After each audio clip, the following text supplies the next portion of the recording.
Là que nous avons mis en place une action, un plan pluriannuel.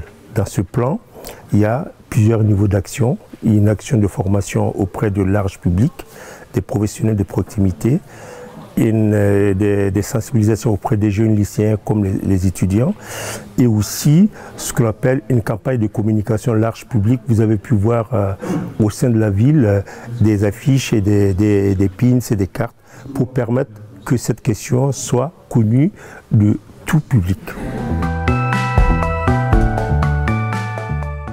On s'est rendu compte que l'espace public était un espace qui était sous-estimé quant à la question du genre, à savoir que on voit bien qu'il y a des comportements qui sont inadaptés mais banalisés quand une fille passe sur la place Napoléon, se fait siffler ou avec des petites blagues.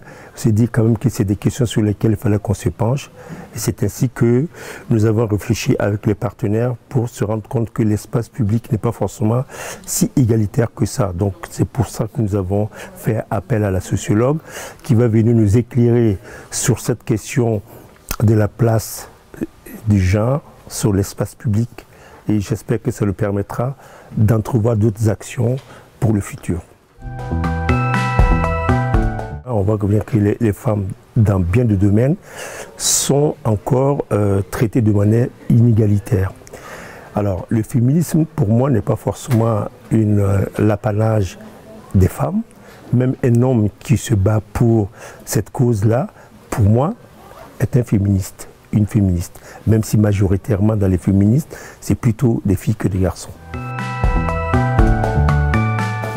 C'est toujours difficile de se définir, toujours est-il que je crois pouvoir dire que je suis convaincu de la bataille à mener pour l'égalité, parce que la discrimination, quelle qu'elle soit, d'où qu'elle vienne, n'est pas acceptable au XXIe siècle.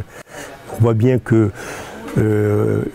même si la femme, c'est ma mère d'abord qui m'a mis au monde, c'est une femme.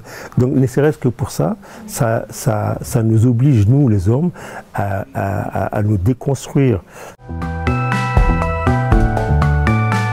Et sur cette thématique, non, il y a eu une conférence qui a été réalisée l'année dernière dans le même amphi, mettait sur la question de l'égalité filles-garçons. C'était une intervention de Melissa Plaza, qui est une sportive, une footballeuse de haut niveau, qui a fait un doctorat, qui est venue faire une conférence pour montrer comment, y compris dans le sport, l'inégalité entre filles-garçons est une réalité et que dès le jeune âge, il y a l'accès aux loisirs, au sport n'est pas égalitaire.